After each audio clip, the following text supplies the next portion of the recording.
Hi everyone, it's Roxanne coming to live on vlog to talk to you about our two important readings this week, Toward Understanding the Educational Trajectory and Socialization of Latina Women by Ruth Ened Zambrana from UCLA, and Only the Fittest of the Fittest Will Survive, Black Women and Education by Barbara McKellar.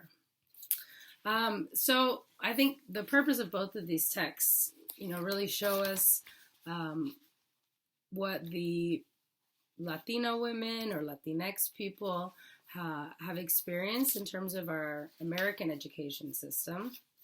And then The Fittest of the Fittest by McKellar was a look at access and the ways that Black women in the UK, in England and Wales and Scotland, how they can rise to positions of power within the education system.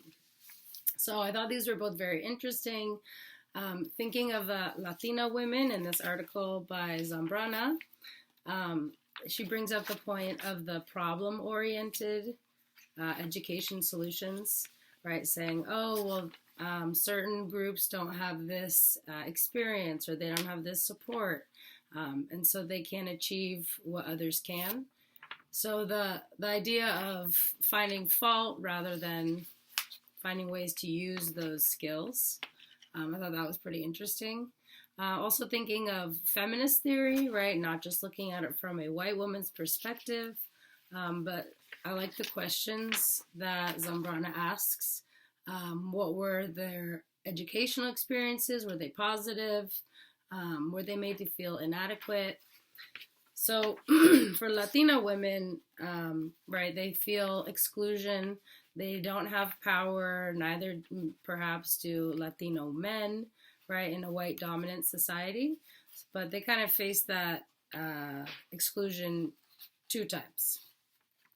Also interesting is how Zambrana notices since girls in Latina families are often, rewarded for being passive or docile, so they tend to perform actually better than other groups at school, right? They can fall into the mainstream socialization. They can, can kind of engage in the ways that are considered appropriate at school by white teachers. And so, therefore, they tend to progress and go on to graduate and get better grades than perhaps the boys who don't conform to the ways that schools promote education. Socialization, I also thought was interesting in the ways that it's like your agreement to participate in the norms and values of the dominant culture. So as a way to move forward or advance in their career, there are certain things that you can't bring up, right, until you have reached a position of authority. I also thought Zambrana mentioning how culture, right, is something that is fluid, and it's dynamic, and it changes, right? So sometimes we think of culture as like things about a society that don't change, right? And that's why, that's part of their tradition. It's part of culture. But I think now, especially in the internet age, we can see how information changes daily, right? At the minute, we're getting way more interaction with people around the world. So we're exchanging ideas and coming up with new ways of thought and even considering our own culture. I also think, this definitely ties into education and feminism, right? Thinking of ways that Latino girls can be encouraged to get education post-secondary, and then hopefully become teachers as well. They're like Latina women are sometimes known for being nice. Again, this kind of makes it so it's easier perhaps for them to get along with superiors.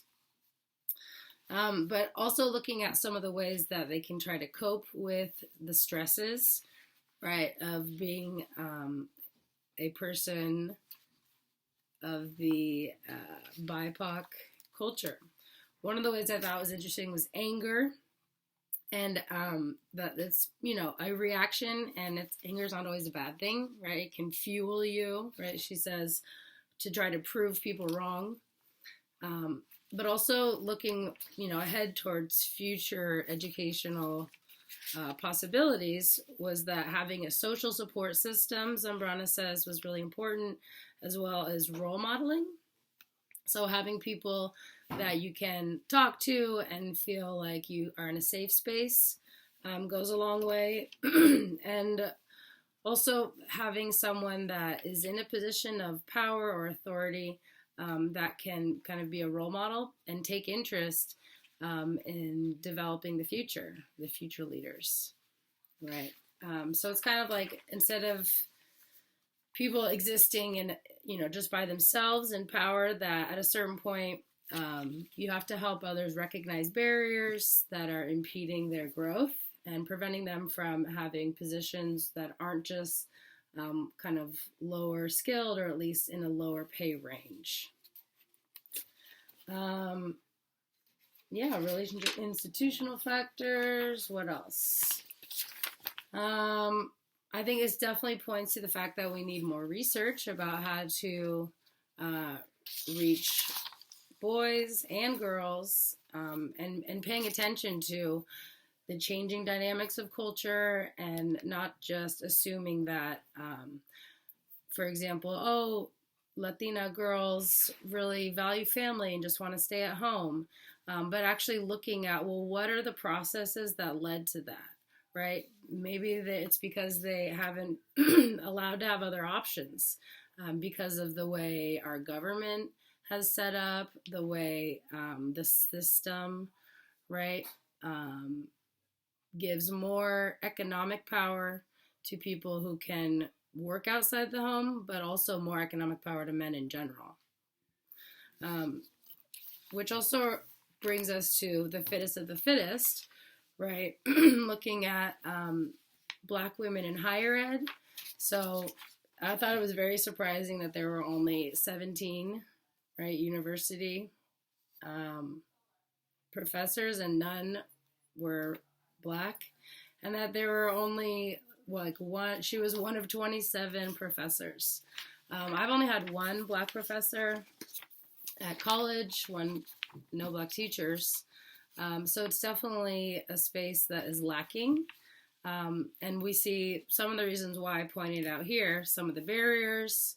It was also interesting to read the perspective of a British writer or British author, because you can think of, when I think of like the British Isles and the West Indies, and she points out some of the reasons that there was a draw, like to bring those workers to England.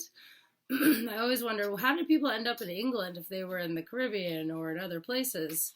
But since there was so many lives lost after World War II, it was interesting that England was asking people to come and provide a workforce, right? So in thinking of Black women in education,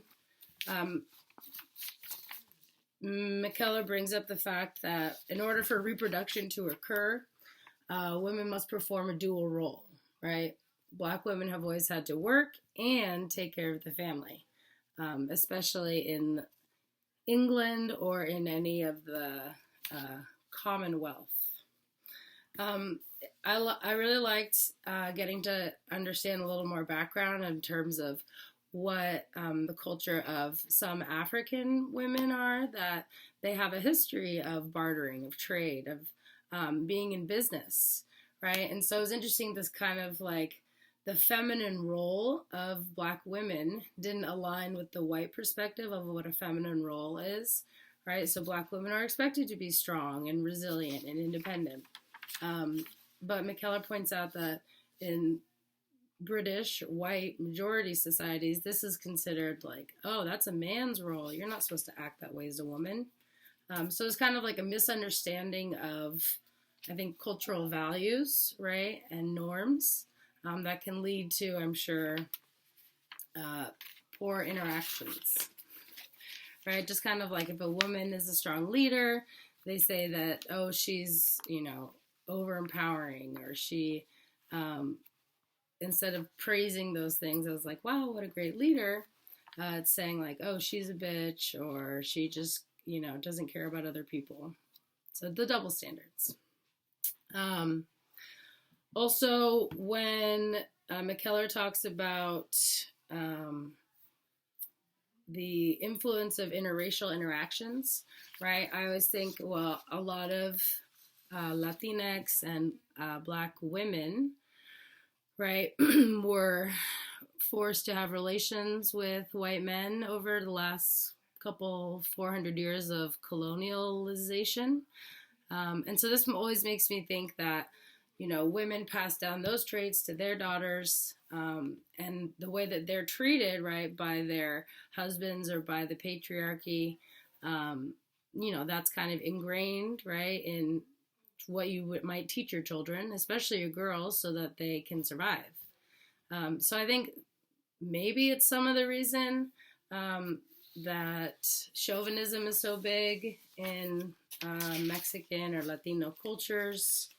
I also appreciate McKellar talking about the ways that it's weird to be a teacher who's like trying to fight against the system, because once you are a teacher, it's like, oh, well, you've been socialized in order, like, you clearly, can participate in the game of school because you're a teacher, you've made it this far, right? And so she talks about, it's important as a classroom teacher, which is what I am, to do what you, to do your job, basically, to give historical and current practices, to talk to kids about different ways that they can be empowered, right? And I like that McKellar said, okay, and then as you grow in your knowledge and your experience, it's important to look ways that you can also reach out to other people. So whether it's kids in different age ranges, or then as you move forward, right, what are ways that you can actually directly affect curriculum? So directly affect curriculum. So that's kind of something that I would be interested in doing. Right now I'm a classroom teacher, but I would definitely want to partake in the efforts within the district, right, coming up with curriculum that will counteract the negative role that America has had, especially for Black and brown women, and to kind of keep, not shying away from those topics, but bringing awareness. So I hope to, do this with my students as a teacher. I try to share, code switching, and I thought the way that we, can be bicultural, right? Maybe you have lots of different influences. You have your life online, you have what your family wants, their traditions. So I think, there's definitely hope for the future, and hopefully we can continue to, reach the ranks of positions of power and affect real change over time. I definitely enjoyed this reading, and I hope you all enjoyed watching. Bye.